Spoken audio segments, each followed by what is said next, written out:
바울에게 절망은 낯선 손님이 아니었습니다. 그는 심한 고난을 당하여 살 소망까지 끊어졌지만 다시 살리시는 하나님만 의지했습니다. 그에게는 이런 믿음이 있었기 때문에 큰 광풍을 만나고 표류하게 되어도 낭망하지 않을 수 있었고, 구원의 여망이 사라진 이들에게도 희망을 전해줄 수 있었습니다. 오늘 본문은 사도행전 27장 27절부터 44절까지이고요. 그 중에서 33절부터 37절까지 있겠습니다.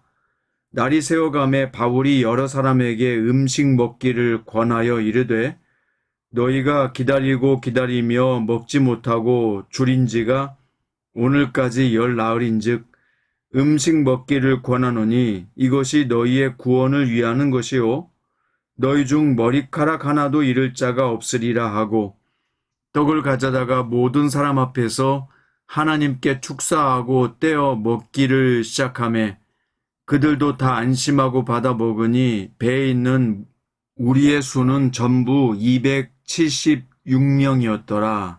아멘.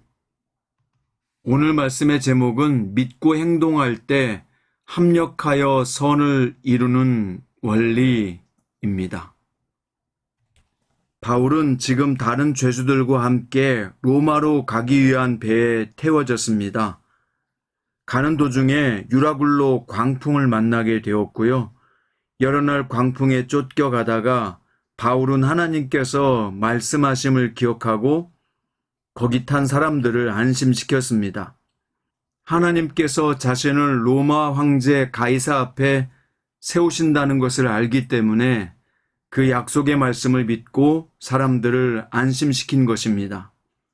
오늘 말씀은 지중해 한가운데 열 나흘 동안 표류하던 사람들이 드디어 지평선을 발견했다는 내용입니다.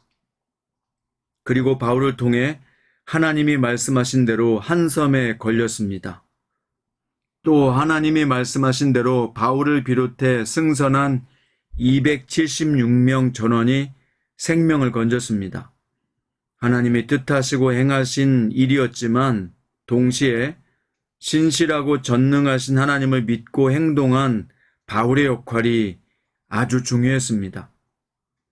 육지에 가까워졌지만 발을 땅에 디디기 전까지 무슨 일이 일어날지 몰랐기에 아무도 안심할 수 없었습니다. 생존을 위한 마지막 과정에서 바울은 지혜와 과감한 결단력을 발휘해 세 가지 위기를 극복했는데요. 그것은 무엇일까요?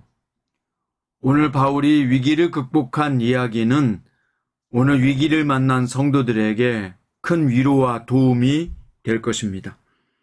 첫 번째 위기는 선원들이 만들어냈습니다. 그들은 닻을 내리는 척하면서 거룻배를 내려서 도망하려 했습니다.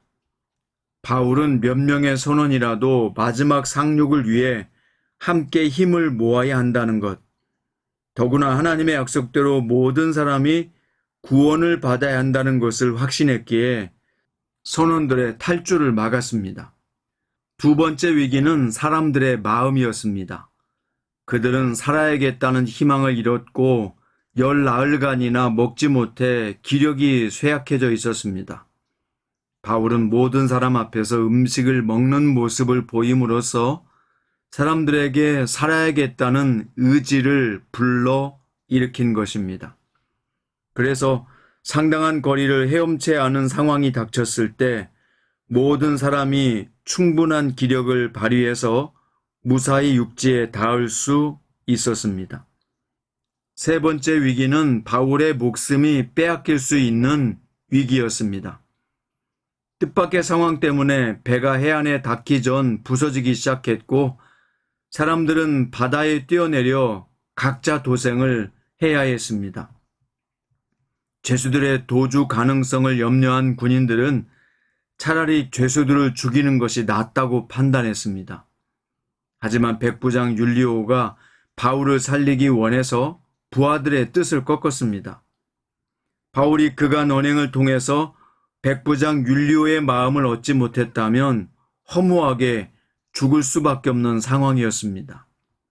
이처럼 하나님의 인도하심은요, 그분의 뜻을 신실하게 믿고 행동하는 사람들과 합력해서 선을 이루는 것입니다.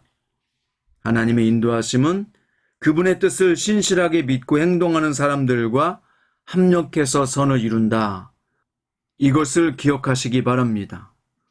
오늘 바울의 지혜와 과감한 결단력을 여러분의 삶 가운데 적용해 보시기 바랍니다. 그래서 여러분의 가정과 여러분의 사업장과 직장, 또한 주님의 교회를 지켜갈 수 있는 담대한 성도가 될 수 있기를 주님의 이름으로 축원드립니다.